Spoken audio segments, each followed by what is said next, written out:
Oi, pessoal, tudo bem? Olha só, nessa semana vamos encerrar a apostila, vamos fazer as atividades de número 6 a 10 da apostila.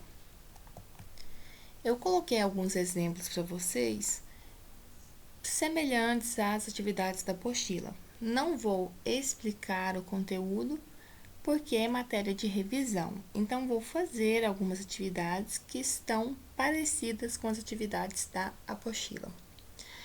Na questão 6, não mudei, coloquei a mesma questão, vai ser a única que eu vou só explicar, porque não tem muito o que fazer. Nos conjuntos A e B, no quadro abaixo, qual alternativa representa uma relação de inclusão? Bom, pessoal, qual a ideia que vocês têm de inclusão? O próprio nome diz, incluir. Então, quando vocês vão olhar aqui, qual a ideia que você tem de inclusão? Então, já deu para notar, né? A questão 7. Eu mudei os valores, então eu vou resolver essa para vocês, para ficar fácil de vocês resolver a próxima. Temos um conjunto 1, 3, 5, 7, 9 e 11. E o conjunto 1, 2, 3, 7, 8, 9. De acordo com as alternativas, onde estão localizados os elementos 1, 3, 7 e 9? Se pegarmos cada conjunto e colocarmos dentro do seu grupo mesmo, eu vou pegar aqui o A, eu vou colocar os valores que tem no conjunto A, que é 1, 3, 5, 7, 9 e 11, e vou colocar o do B. Só que a pergunta que ele me fez foi: onde estão localizados os elementos 1, 3, 7 e 9? Então, se eu tenho esses dois conjuntos, 1, 3, 7 e 9, se a gente observar, é o que os dois conjuntos têm em comum. Então, se é o que está em comum, ele vai ficar ali no meio, porque aqui, ó, aquele dali no meio, isso daqui é referente ao conjunto A, todo esse conjunto aqui, e esse daqui é referente ao conjunto B. Então, se eu colocar esses números que eles têm em comum aqui, quer dizer que ele vai fazer parte dos dois conjuntos, certo? Então, vamos lá colocar esses números que eles têm em comum dentro da centralizado. Então, vai ficar ali, é 1, 3, 7, 9. Só que não faz sentido, né, eu colocar esses números ali e manter eles ali, porque quer dizer o quê? Que aqui dentro do B eu tenho 2, 1, aqui dentro do A eu tenho 2, 1. Então, eu vou tirar dali. Beleza. Ficou normal, gente, a mesma coisa, ó. O conjunto era 1, 3, 5, 7, 9 e 11. Ele ficou 1, 3, 5, 7, 9 e 11. E pro B ele continuou 1, 2, 3, 7, 8, 9, do jeito que era antes. Então, gente, a gente joga todos os valores dentro do diagrama. E agora você vai me falar qual que representa. Lá na letra A, ele está destacando quem? O conjunto 5 e 11. Na letra B, ele está destacando 2 e 8. Na letra C, ele está destacando 1, 3, 7 e 9. E na letra D, ele está excluindo esses números, ele está destacando só os outros. Então, a resposta seria a letra C. Questão 8. O valor da expressão abaixo, quando A é igual a 4 e B igual a 8, é só substituir. Eu tenho lá A dividido por raiz cúbica de menos B mais A ao quadrado. Então, pessoal, só vou substituir. Aonde tem A, eu vou substituir por 4. Aonde tem B, eu vou substituir por 8. Então, como que ela vai ficar? Onde tem A, eu vou substituir por 4. E onde tem B, eu vou substituir por 8. Vai ficar 4 dividido por raiz cúbica de menos 8 mais 4 elevado ao quadrado. Vamos resolvendo por partes. Primeira coisa que a gente vai resolver, o que está ali dentro da fração, da raiz, que é a potência. Então, vai ficar 4, raiz cúbica de menos 8, mais 4 vezes 4, que é igual a 16. Agora, vamos resolver. 16 menos 8, sinais diferentes, diminui e conserva o sinal do maior. Então, vai ficar 4 dividido por raiz cúbica de 8. Vamos continuar ali, ó. Raiz cúbica de 8. Para a gente tirar a raiz, a gente tem que separar aquele número em grupos de 3. Então, se eu fizer Se eu pegar o 8 e dividir por 2, vai dar 4. Se eu dividir por 2, vai dar 2. E se eu dividir por 2, vai dar 1. Então, significa que 2 elevado ao cubo é igual a 8. Só a gente multiplicar. 2 vezes 2, 4. 4 vezes 2, 8. Então, vai ficar 4 dividido por raiz cúbica de 2 elevado ao cubo. Gente, a gente sabe que se tem 3 de fora e 3 de dentro, a gente pode cortar esses 3 e tira o 2. Então, vai ficar 4 sobre 2. E 4 dividido por 2 é igual a 2. Então, beleza. Achamos a resposta, que é 2. Agora, a pergunta que ele faz. O que a gente encontrou? A gente encontrou o número natural ímpar. O 2, ele é um número natural ímpar? Não, ele é um número par.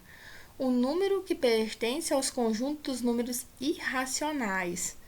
Não, ele não é um número irracional. Se ele não é um número real, não, ele é um número real. E um número inteiro e positivo. O 2, ele é um número inteiro e ele também é positivo. Então, a resposta vai ser a letra D. A questão 9. Localize os pares ordenados do plano cartesiano. Gente, pelo amor de Deus, eu vou sempre tocar nessa tecla. Vocês têm que saber o plano cartesiano, que vamos usar muito nessa primeira série. Não tenham dúvida nisso, me chamem se vocês realmente não souberem achar, porque eu preciso que vocês saibam disso. Então, vamos lá, eu tenho os pontos de A até F, onde sempre vai ser x, y, x, y. Então, no A o x é 2, o y é 4. No B o x é menos 8, o y menos 3 e assim por diante. Então, vamos lá, eu tenho um plano cartesiano. Lembrando, pessoal, quando vocês estão fazendo no caderno, tenham sempre uma régua. Se do 0 para o 1 vocês usaram meio centímetro de distância, do 1 para o 2 vai ter que ser meio, do 2 para o 3 vai ter que ser meio. Se vocês usaram 1 centímetro de distância, os demais tem que ser 1 centímetro de distância. Porque o plano cartesiano não é um faz de conta. Nesse caso, vai ser um faz de conta porque a gente vai jogar os pontos aleatoriamente. Mas, quando a gente entrar na matéria que eu preciso que vocês saibam, eu preciso que vocês façam certo, porque vocês vão ligar os pontos. Então, preciso que dê certo uma reta ou uma curva, que ela siga certinho. Então, vamos lá. O primeiro ponto que a gente vai olhar é o A, e é 2 e 4. Então, lembrando, eu tenho o plano cartesiano. Quem está centralizado ali, como na reta numérica, é o 0. Tudo que tiver à direita é positivo, tudo que tiver à esquerda é negativo. Isso no eixo X. O eixo Y, que ele está na horizontal, tudo que está para cima é positivo, tudo que está abaixo de 0 é negativo. Então, vamos embora. O 2, eu estou procurando o X, que é o ponto 2, e o Y, que é o 4. Então, eu vou lá na reta do X, localizei o 2. Vou subir a linha do 2 até ela chegar no 4. Cheguei no 4, eu vou unir os dois. A união desses dois pontos é o meu ponto A. Então, localizei meu ponto A. Agora, o ponto B, menos 8. Olha só, se vocês observar bem, esse gráfico que eu encontrei, ele só vai até o menos 6. Eu vou puxar ele um pouquinho para o lado para achar o menos 8. Tá bem ali. Então, eu vou pegar o menos 8 e vou levar ele até o menos 3. Se o menos 3 se o y ele é negativo, eu vou subir ou descer? Eu vou descer, certo? Então, eu vou pegar o ponto do 8 e vou descer até no rumo do menos 3. E eu vou pegar o 3 e vou levar até o menos 8. Pronto, fiz a ligação dos dois, esse é meu ponto B. O C, 4, 4 positivo de x. Então, eu vou no 4 e vou descer ele até chegar no menos 3. Então, agora eu pego o menos 3, chego até o ponto menos 4 e marco o meu ponto C. D, o x é 0, então eu vou partir daquele ponto. Eu vou chegar lá no meizinho, que está o 0, e vou levar esse ponto na reta numérica até chegar no y, que é o 6. Então, aqui está meu ponto D. Mesma coisa ali do E. O x é menos 2. Então, eu vou chegar no menos 2, e como não tem para onde subir nem descer, porque o meu ponto y é 0, eu simplesmente vou marcar o ponto na reta. Então, aqui é o meu ponto E. E agora, 0 e 0.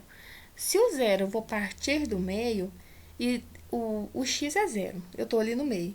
E o y é onde eu tenho que ir. Se eu, ali também quer dizer que ele é zero, eu não vou nem subir nem descer. Então, esse é o meu ponto e o meu ponto F, que é o que está centralizado, ok? Dúvidas vocês podem me chamar, pessoal. Não deixem ficar na dúvida dessa matéria. Questão 10. Comi uma barra de chocolate que possui um total de 24 quadradinhos. Comi 10 quadradinhos de chocolate ontem e 9 quadradinhos de chocolate hoje. Que fração de chocolate eu já comi e que fração ainda falta comer? Bom, pessoal, é uma fração. Se eu tenho essa fração, eu não sei o numerador. A princípio, o numerador é 24 de 24, certo? Porque são 24 quadradinhos. Ele comeu 10 quadradinhos. Então, vamos lá ver qual que é a resposta. Ele comeu 10 quadradinhos. Se ele comeu 10, vamos contar aqui quantos que sobrou. Ó, 1, 2, 3, 4, 5, 6, 7, 8, 9, 10, 11, 12, 13, 14. Então, ele comeu 10 de 24 e sobrou 14 de 24. Mas, ele também, no outro dia, comeu mais 9 quadradinhos. Então, eu vou somar a quantidade que ele comeu, que é 10 de 24 mais 9 de 24. Se eu olhar esse desenho, porque isso é uma fração muito pequena, dá pra gente até contar daqui, ó. Esses daqui foram destacados para a quantidade que ele comeu.